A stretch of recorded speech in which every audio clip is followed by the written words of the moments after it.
Le dimanche 1er août 1937, en présence d'Albert Lebrun, président de la République, et de nombreuses personnalités, le général Pershing inaugure le mémorial des soldats américains à Montfaucon d'Argonne.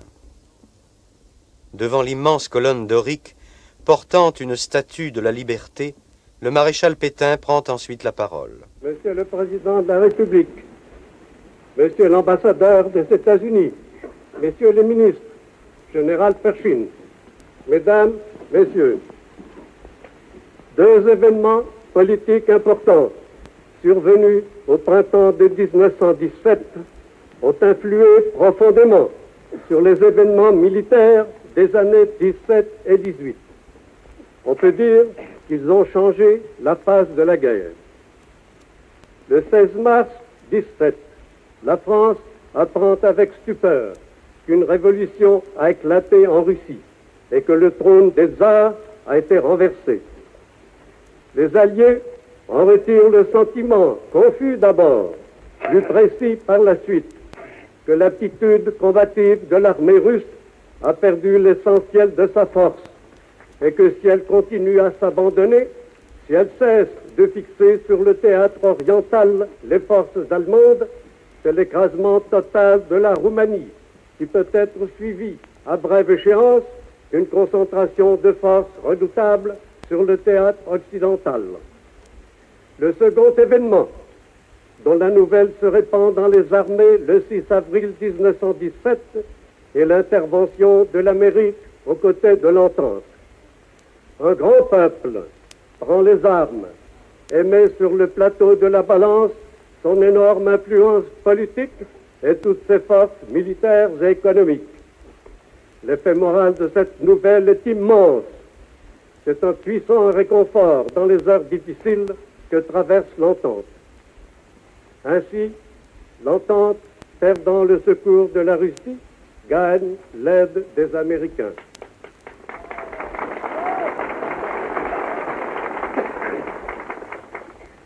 Mais, tandis que l'action russe fixait dans l'Est une notable partie des forces des empires centraux, l'aide américaine au printemps de 1917 ne pouvait se traduire que par des crédits largement ouverts, par du fret, des matières premières, des produits fabriqués.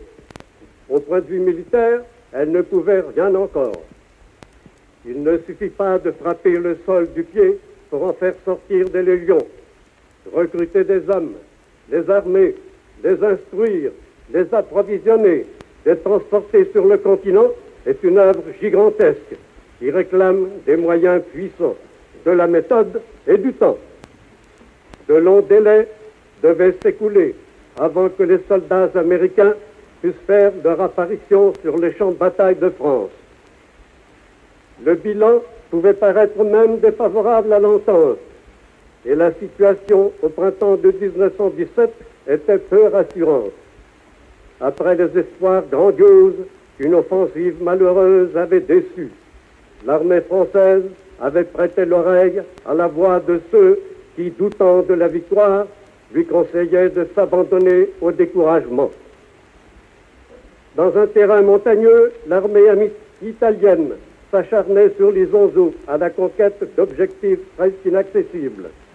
Les Britanniques avaient attaqué à plusieurs reprises avec leur bravoure accoutumée, sans obtenir de résultats décisifs. En réalité, aucune de ces armées ne devait s'attendre à une aide militaire immédiate. Dans ces circonstances, une seule ligne de conduite s'imposait à l'Entente.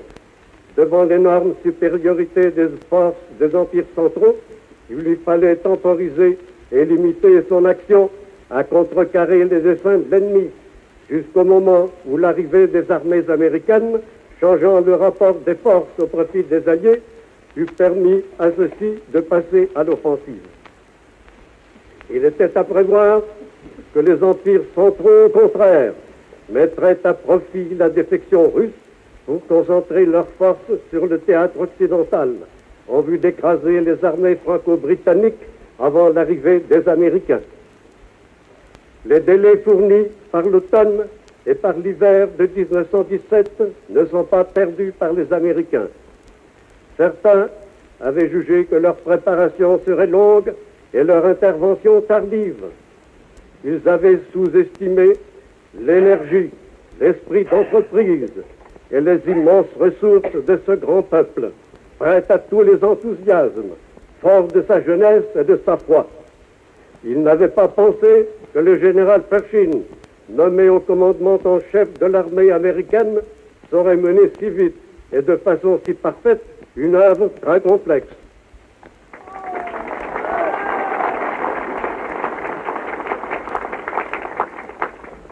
Le 21 mars 1918, les Allemands lancent leur vague d'assaut vers Amiens, à la jonction des fronts anglo-français.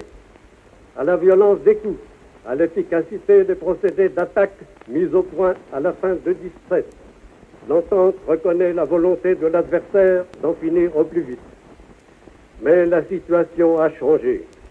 Si elle n'intervient pas encore réellement, malgré l'offre généreuse du général Pershing de jeter dans la bataille toutes les unités américaines actuellement prêtes sur le sol de France, l'armée américaine, ouverte par les soldats de France et de Grande-Bretagne, arrive, s'équipe, s'arme et s'instruit.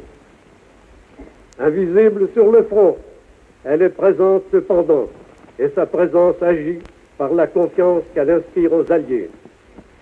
Le 27 mai 1918, quand se déclenche la troisième grande offensive allemande, 600 000 Américains sont en France, formant 16 divisions prêtes au combat. Les 27 mai et 4 juin, les premières et deuxièmes divisions américaines, déjà employées depuis 2 mois à garder des tranchées dans les secteurs calmes, prennent l'offensive à Cantigny et au Bois-de-L'Eau. Leur action couronnée de succès apprend à l'ennemi qu'il devra compter désormais avec l'armée américaine.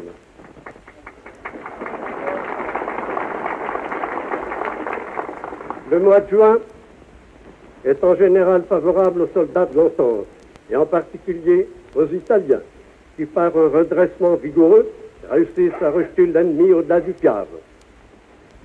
À partir du mois de juillet 1918, les unités américaines sont employées en masse, soit à relever des troupes françaises fatiguées, soit à mener des actions offensives.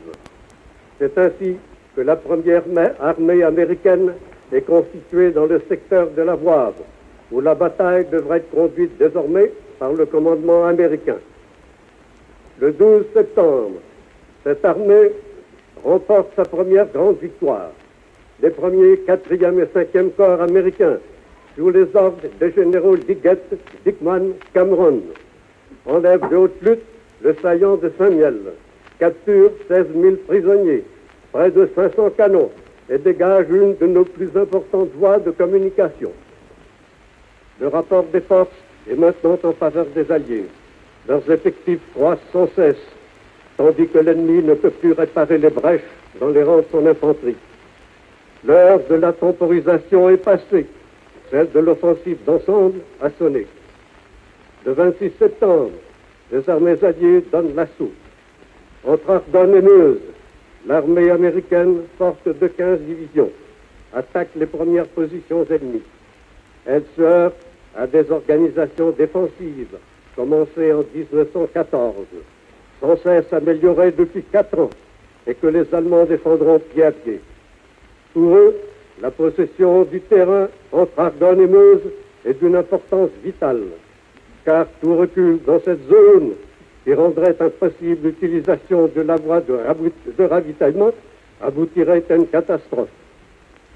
La mission de l'armée américaine, faire sauter le pivot de la manœuvre en strette ennemie, est donc d'une importance exceptionnelle. Le 11 novembre, à l'heure de l'armistice, les premières et deuxièmes armées américaines, sous les ordres des généraux Liggett et Bullard, ont remarquablement accompli leur tâche. Elles s'arrêtent aux abords de Metz, prêtes à l'investir. L'Amérique peut reposer ses armes. 122 500 de ses enfants étaient tombés, dont la plupart dorment aujourd'hui leur dernier sommeil dans cette terre française vers laquelle les avait conduits leurs généraux élans. L'Amérique avait magnifiquement acquitté la dette de reconnaissance contractée sous les murs de Yorktown en 1781. C'est de cette région du Montfaucon que les armées américaines s'élancèrent pour accomplir la mission la plus rude, mais aussi la plus glorieuse, de chasser l'ennemi de ses derniers retranchements. C'est dans les champs de notre Lorraine que se furent les plus élevés. C'est donc bien ici qu'il convenait d'ériger le monument destiné à rappeler les hauts faits des armées américaines et la mémoire des héros tombés en terre française.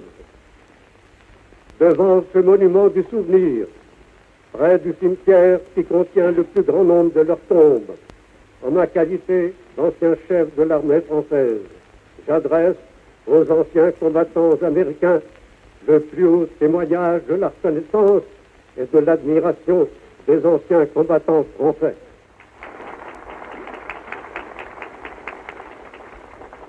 Leur reconnaissance va aussi au général Pershing, qui dans cette tâche difficile d'organiser une armée de citoyens et de la mener au combat après une seule année de préparation guerrière, s'est révélé un organisateur et un conducteur d'hommes de premier ordre.